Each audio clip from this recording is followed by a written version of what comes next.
Bonjour à vous tous, aujourd'hui une nouvelle vidéo. Aujourd'hui on va faire les biellettes de direction et les biellettes internes, donc rotules et biellettes internes de ma Mercedes C200 CDI de 2006. Donc voilà, je viens de faire les roulements avant sur la voiture et ce qui se passe c'est que côté chauffeur, surtout côté chauffeur, je me suis aperçu qu'il y a du jeu quand je mets mes mains à 9h. C'est-à-dire que quand je prends ma main ici, une là et une de l'autre côté, je viens à secouer, je me retrouve avec un jeu. Moi, pas côté droit, mais côté gauche surtout, côté chauffeur. Et ce qui se passe, c'est que au début, je commençais à douter de moi par rapport au roulement. Mais le roulement, il n'y a pas 50 000 façons de le mettre. Donc si vous regardez ma vidéo, vous allez voir qu'elle est nickel. Le montage est nickel et on ne peut rien faire. Alors, au début, je pensais que ce qu'il faut savoir, c'est que quand vous faites les roulements avant, vous verrez que quand vous regardez ma vidéo, j'enlève le disque, j'enlève l'étrier, et une fois que le disque est trié, support d'étrier, tout dégage, on tire sur le moyeu, il y a tout qui vient. Donc mes roulements ont été mis correctement, sauf qu'après, une fois qu'on veut le remettre en place, il suffit d'aller jusqu'en butée, en bout de fusée. Donc après je serre, donc jusqu'à-là il n'y a rien d'exceptionnel, sauf que en serrant, je m'aperçois que la roue, il y a du jeu. Et côté gauche, je m'aperçois, je vais vous montrer, il y a le soufflet qui s'est barré. J'ai la graisse qui est partie. Vous verrez en bout de, qu'on appelle ça, de la crémaillère de direction, vous verrez que la graisse, elle est à moitié sèche, elle est d'où, je pense, le jeu, parce qu'il y a des impuretés qui sont rentrées dans la biellette de direction, et d'où mon fameux jeu quand je mets mes mains à 9h. Donc là, on va faire les biellettes, je vais vous montrer. Donc j'avais fait une vidéo là-dessus, c'était en 2016 de mémoire, et la voiture avait 312 000 km. Donc vous voyez, elle a 392 000 là, normalement, et 392, ça fait... il y a moins de 100 000 km, mais vous avez vu, un soufflet qui part, ça peut faire des dégâts. Donc pour la vidéo, au début j'avais dit dans la vidéo quand je tourne sur les roulements, je disais non, je vais pas refaire une vidéo sur les biellettes de direction. Et puis finalement, j'ai changé d'avis. Je vais quand même refaire pour deux raisons. La première, j'ai un nouveau logiciel de montage, donc je me suis dit je vais faire une présentation un peu mieux. Et j'avais fait avec, souvenez-vous, pour ceux qui ont vu la vidéo, ça s'appelle un arrache rotule. Un arrache biellette de direction, pardon. Donc ça va du 35 au 45. Là, on va prendre, c'est une biellette qui est neuve, hein. Il suffit juste de la rentrer ça dedans, et après à l'aide d'une clé plate, c'est du 27 si je dis pas de bêtises, ça s'emprisonne dedans, ça reste bloqué, et on desserre, et après on retire. Sauf que sur Mercedes, le problème c'est que c'est un outil qui est pas mal, qui est bien, qui est fiable, mais le problème c'est que c'est gros. Et si je veux faire sur Mercedes, comme vous pouvez voir ma vidéo, je suis obligé de tomber une partie de qu'on appelle ça, les chapeaux de palier bar stab, les biellettes je crois, pour qu'il y ait du jeu, pour que je puisse insérer mon outil. Et donc j'ai décidé de refaire cette vidéo là, mais ce coup-ci sans démontage de la barre. Parce que j'ai pas envie de démonter la barre stable, les biellettes, enfin ouais, j'ai pas envie de m'amuser à faire tout ça. Entre deux, j'avais racheté ça, c'était pour la Twingo, où j'avais galéré. C'est pas un outil qui est super fiable, mais qui va pouvoir me dépanner aujourd'hui, je pense.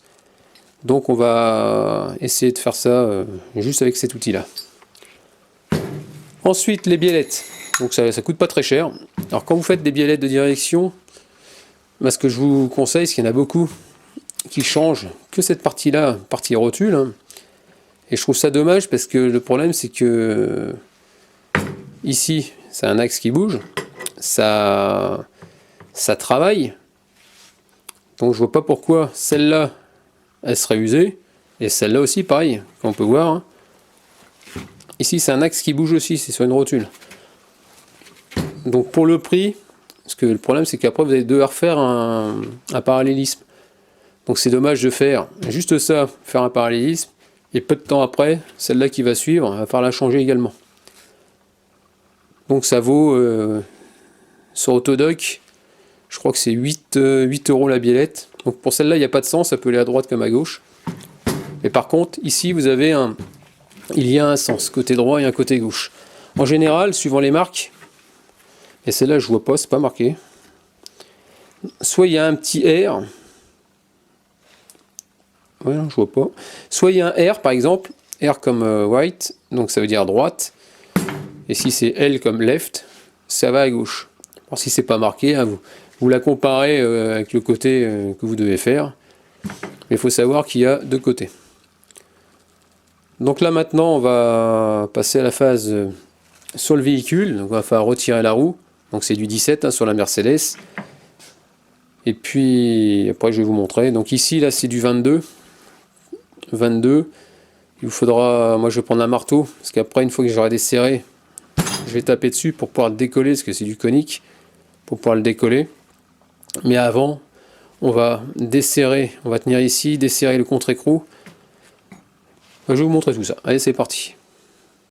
Donc voilà, et donc ici, une clé de 21 que j'ai mis sur la rotule en bout, au niveau de l'écrou. Si vous pouvez voir, il y a un écrou. Voilà. De l'autre côté, avec une pince, j'ai bougé mon, on appelle ça le collier qui sert à vous maintenir le soufflet. J'ai poussé vers la gauche le soufflet. Ici, j'ai inséré une clé de 13. Hop, voilà. Et avec ma clé de 21, on tient les deux. Et puis on desserre le contre-écrou. On fait juste que le desserrer légèrement, histoire de le décoller. Et après, je vais mesurer entre le filetage, entre le bout du filetage, je vais faire plein de repères. Hein. Donc entre le bout du filetage qu'il y a là, et le centre de ma rotule, je vais prendre une mesure. Après, je vais prendre entre l'écrou, mais après, suivant si vous remettez le même écrou ou un autre écrou, ça sera différent. Entre le bout du filetage et l'écrou, je vais faire une marque au Tipex par exemple. Et ensuite, je vais descendre la rotule vers le bas. Et après, on va desserrer, on va compter le nombre de tours. Vous allez voir, on va compter le nombre de tours. Et après, on mettra exactement le même nombre de tours pour le remettre en place. Allez, c'est parti. Donc pour l'instant, je vais prendre un marteau. Maintenant que j'ai desserré là, je vais faire mes petites marques avant. Donc ici, donc là je vais mesurer. Hein. Donc là j'ai pris l'écart entre le bout de l'écrou et le bout du filetage. Donc je suis à 33. Ensuite, j'ai fait une petite trace au Tipex hein, pour me donner la limite. Après j'ai mesuré entre le bout du filetage et le centre. Donc là je suis à 22 au centre. Donc je vais mesurer donc 22. Donc je retiens ça et après je vais compter le nombre de tours. Allez, c'est parti, je vais tomber là-dessus. Je vais le faire tomber. Ouais, on est carrément à la masse. Ah, ça y est. Il y a une punaise. Bon, maintenant j'espère que je vais arriver à le défaire.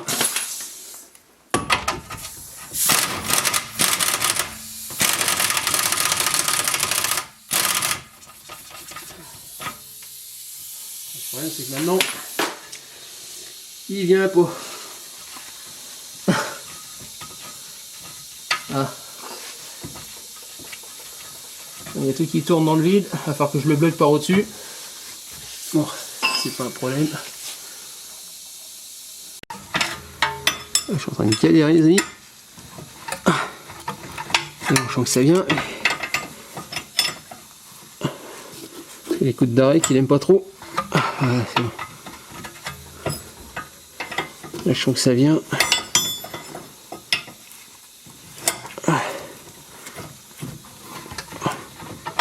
Voilà. Il y en a qui me résiste, mais c'est long à faire.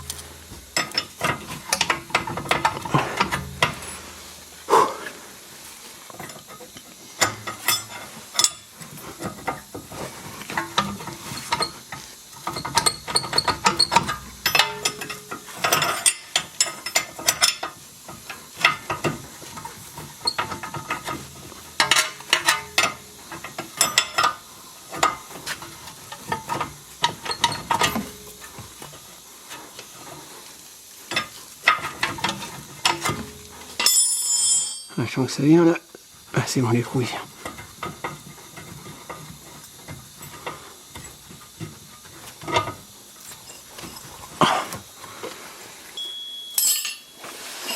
Bon, là maintenant, on va compter. Donc, j'ai compté le nombre de tours. Oui, c'est comme ça. 1, 2, 3, 4, 5, 6, 7, 8, 9, 10, 11, 12, 13, 14, 15, 16, 17, 18, 18 et demi. 18 et demi. Donc, je récupère mon écrou maintenant. Je vais virer mon soufflet. Donc 18 et demi, donc je vais le noter. Donc voilà, c'est j'ai retiré le fameux collier. Enfin, il était comme ça. Hein. Vous enlevez le collier qui est au bout, vous dévissez l'écrou. Si ça vient, tout l'ensemble vient à tourner avec la biellette, vous faites comme au début, hein, vous mettez une clé de 13, là où il y a mon doigt, vous poussez le soufflet, clé de 13, et après vous desserrez et ça vient. Vous retirez.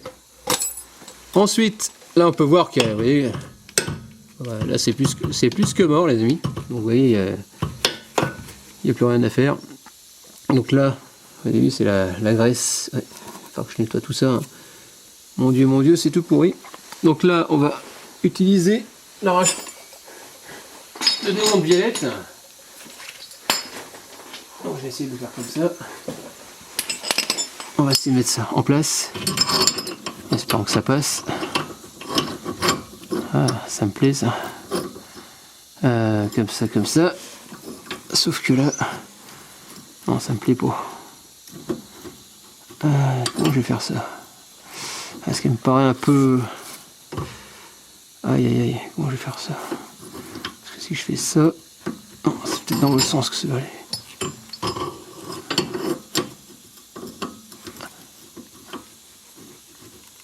Oh, putain, ça va pas tourner ça. Ouais, j'ai pas l'impression que ça va le faire avec ça. Parce que j'ai l'impression qu'il me paraît un peu... Ça me paraît un peu petit. Ah, ça va pas le faire. Ça va pas le faire. Il me paraît un peu petit. Parce que là, j'ai beau appuyer, ça va ripper. Oh punaise, c'est pas possible. Donc là, je sais pas comment je vais faire ça.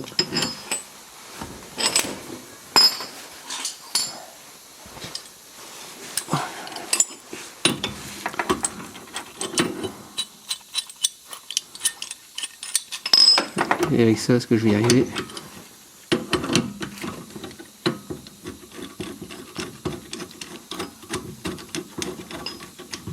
Oh les boules. Oh les boules.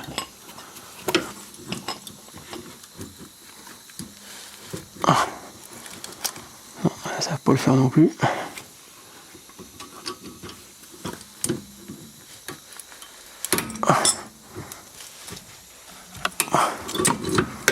Et puis bien sûr.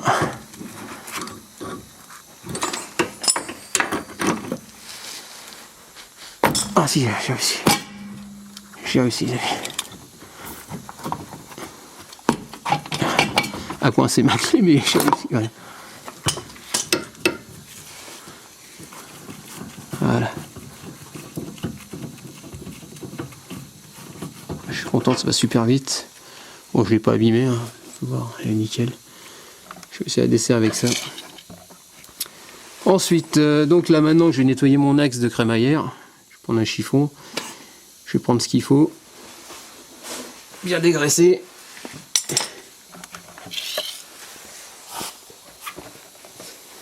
Voilà.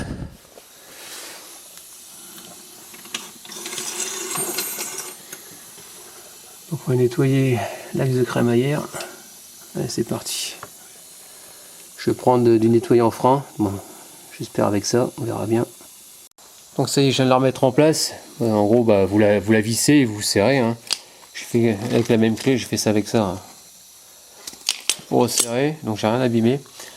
Donc regardez, vous avez vu la résistance. Je suis en train d'appuyer. Voilà. Voilà, j'arrive à la bouger. Avec du mal. Regardez l'ancienne. Regardez. Je ne tiens même plus. Regarde, je la tiens. Je relâche. Vous avez vu? Aucune résistance. Donc on voit bien qu'elle est fatiguée. Donc voilà pour ça. Donc là maintenant on remet le... Donc j'ai dû enlever le dessous du plastique sous la voiture pour accéder à la crémaillère pour pouvoir mettre le collier. Donc vous remettez votre soufflet. Donc l'état il n'est pas abîmé, hein, donc il n'est pas troué, donc c'est que c'est bon signe. Donc je vais pouvoir le remonter. Je vais le repasser dedans. Alors, c'est où ? Et là, il faut faire attention qu'il se mette correctement. Voilà. Parce que quand ça va bouger, parce que faut pas qu'en gros, quand la crémaillère elle se déplace, ça vous enlève le soufflet. C'est ça le truc à la base. Donc là, on va remettre le collier qui va bien. Hop. Bon, voilà, je compare donc la vieille, on appelle ça, vieille rotule avec la neuve. Donc vous voyez, c'est exactement les mêmes, hein, même forme. Donc on va pouvoir la monter, tout simplement. Donc là maintenant, j'ai mis, n'oublie pas de mettre l'écrou. Ensuite, bah, on va recompter le nombre de tours, tout simplement. Là, je me souviens plus, donc je crois que c'était 22,5. Attendez, je vais aller voir ce que j'ai noté et je reviens. Allez, c'est parti. On recompte le nombre de tours. Donc, on va essayer de le visser déjà. Je sais pas comment c'était foutu. Voilà. Alors, donc je suis ici. Voilà. Non, c'est pas pris. Donc on a une moitié, donc on est dans 18. Alors, 1, 2, 3, 4, 5, 6, 7, 8, 9, 10, 11, 12, 13, 14, 15, 16, 17 et 18. Donc logiquement on tombe en face. Là j'ai inséré mon contre-écrou. Je vais l'approcher. Voilà.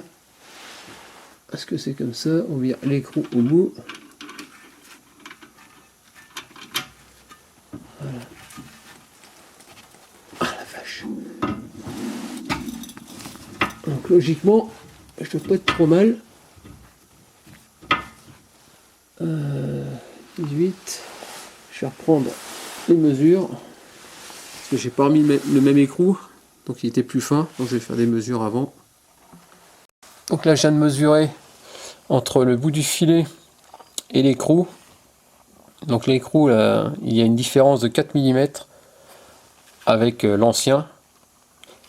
Donc forcément au début j'avais 33. Mais vu qu'il est plus court, je décale, donc je rajoute les millimètres manquants. Et je me retrouve exactement à la même distance que si j'avais laissé cet écrou là. Donc j'ai fait 18,5. Donc là j'ai mesuré entre là et le centre et je vais voir si je suis toujours à 22. Là, logiquement ça ne devrait pas bouger. Hop. Attendez, je vais mettre ça comme ça pour que ça tienne. Hop. Ah, mon trépied il ne veut pas tenir.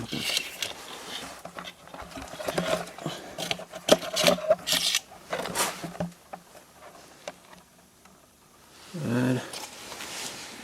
On va mesurer ça.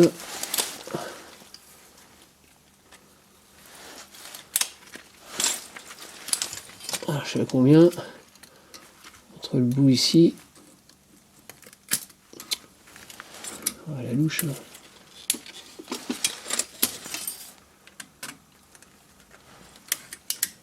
Je suis un petit peu décalé, voilà. Ouais, je suis à 22 au centre aussi, pareil. Donc, il n'y a pas d'erreur, donc logiquement, c'est bon. Donc là, maintenant, je vais pouvoir resserrer correctement l'écrou. Ensuite, au-dessus, pour pouvoir tout bloquer, tout l'ensemble, hein, il faut mettre une clé, c'est du BTR. Il y a à l'aide d'une clé de 22. Je vais pouvoir bien serrer à fond et ma billette sera changée. Allez, c'est parti. Donc ça y est, je viens de serrer à l'aide du 22 mon contre-écrou. Donc vous mettez une clé là, hein, puis avec le 13, vous mettez ici, et puis vous serrez. Une fois que c'est fait, ça c'est serré, on n'en parle plus. Ce que je voulais vous dire, c'était quoi? Donc j'ai nettoyé le disque, et j'ai retiré mon cache-moyeu. Et là je vais revenir sur mon problème de jeu. Donc logiquement ça devrait être bon. On va voir ça ensemble maintenant, pour rattraper le... Voilà. Donc j'ai enlevé donc, le cache-moyeu, je vais remettre la roue, histoire qu'il y ait un peu plus de poids. Je vais faire tourner, je vais resserrer, vous allez voir. Et normalement le jeu devrait disparaître. Donc là, je mets mes mains... Attends, je vais essayer de reculer un peu. Les mains à 9h. Et là, j'ai plus de jeu. Donc ce que je vais faire, c'est que maintenant, je vais reprendre le serrage. J'ai pris une clé, une pince. Et je prends ce qui est en bout de fusée. Vous avez vu, il est desserré. Je vais le serrer un maximum à la main. Et je reviens légèrement en arrière. De pas grand chose. Et maintenant, je vais pouvoir serrer ma vis. Faut pas que ça soit trop collé. Et logiquement, il n'y aura plus de jeu. Donc je vais serrer ma BTR.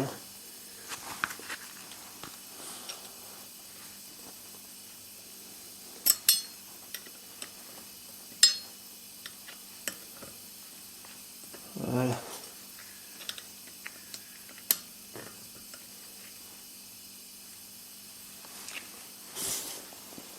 Donc voilà, donc je viens de remettre le cache-moyeu hein, au centre, hein, vous mettez un peu de graisse dedans, vous enfoncez, vous remettez votre enjoliveur et puis voilà, c'est terminé. Hein.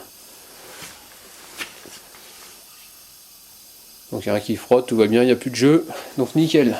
Donc maintenant, il n'y a plus qu'à faire la billette droite et puis ce sera terminé. Hein. Donc voilà, je voulais parler, donc j'ai fait donc, le roulement, donc comme vous avez pu voir, côté gauche, et en mettant mes mains à 9h, je me suis aperçu qu'il y avait du jeu. Donc je me suis dit, il y a un problème, je crois que j'avais mal monté le moyeu, sachant que les roulements ils étaient bien mis, donc j'ai bien serré, tout allait bien. Et je me suis aperçu que les biellettes de direction, d'où la vidéo qui va sortir, les biellettes de direction avaient un problème. Elles étaient usées. Pourtant les premières elles avaient 312 000 km, celles-là elles avaient 80 000 à peu près. Donc j'ai dû les changer. Donc là maintenant, quand je mets mes mains à 9h, donc ici, j'ai beau secouer la roue, il ne se passe rien. Donc là, tout va bien. Maintenant, je vais côté, comment dire, côté droit. C'est pareil, donc j'ai changé les roulements, pareil de ce côté-là. Ah, on a perdu l'éclairage. Et donc mon souci, c'est que bah, quand je mets maintenant mes mains à 9h, j'ai beau secouer, j'ai un bruit. Donc j'ai un débattement de au moins 3 mm. Peut-être pas 3 mm, mais au moins je sens que ça cogne. Donc j'ai changé forcément la biellette de direction. Effectivement, j'ai le soufflet qui s'était juste sorti. Ça commençait à être limite. Mais elle avait l'air d'être bonne. Donc comme je fais toujours par paire, quand on change un côté, on fait en général par paire sur le train avant. Et ce qui se passe, c'est que j'ai toujours du jeu. Et il s'avère que quand j'ai demandé à ma compagne de venir secouer la roue en mettant à 9h, et je me suis mis sous la voiture. Et je vais vous montrer, vous allez voir, c'est mon bras de suspension qui a un problème, qui est usé. Et ce qui a dû se passer, c'est que bon, mon roulement il avait 391 000 km, celui qui était intérieur sur le moyeu.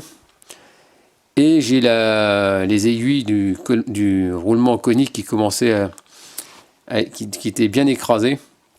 Donc je suppose que avec l'usure, ce qui a dû se passer, c'est que bah, ça m'a foutu en l'air tout mon train avant. Et maintenant, le fait de remettre des pièces neuves, bah, il y a tous les jeux qui... Il y a le fameux jeu, justement, sur le triangle, qui est usé. Donc on va changer la barre stable, le triangle inférieur, côté droit, côté gauche. Je vais changer ça par paire. Et prochainement, bah, d'ici 5-6 000 km, je serai bon pour faire les supérieurs, tout simplement. Donc ma compagne, comme je vous disais, elle s'est mise à l'extérieur, à secouer le pneu, la roue. Et là, j'étais en train de mettre mes mains pour voir si je sentais pas quelque chose. Et là, effectivement, j'ai vu le soufflet qui commençait à bouger. Et quand j'ai mis ma main, je sens le cône du bras en gros, qui tape à l'intérieur. Donc, il est fatigué. Donc, on va le changer, tout simplement. Et comme il est à la même hauteur, ça m'étonne même pas que ça fasse bouger dans son axe et ça le fasse taper légèrement. Donc je suis bon pour commander ça maintenant et puis le faire. Bon, il n'y a pas pour longtemps à faire. Alors ce qui est chiant, c'est qu'il y a l'amortisseur qui est... En plus c'est le côté galère, parce que cette partie-là, elle se fait bien, mais cette partie-là, le problème c'est que pour desserrer, il n'y a pas de problème, mais c'est pour le faire tomber, ça va être un peu plus problématique. Donc il va falloir que je redémonte tout. C'est vrai que ce côté-là, il est pénible à faire. Bon, bah c'est terminé pour le roulement. Donc vous avez vu d'où vient mon problème. Donc là, je vais attendre de changer carrément le bras. Et après, je ferai les deux bras. Et je ferai un parallélisme à l'issue. Donc en espérant que ce petit tuto, il vous aura plu. N'hésitez pas à me laisser des commentaires avec des j'aime ou j'aime pas. Et puis je vous dis à très bientôt. Ciao!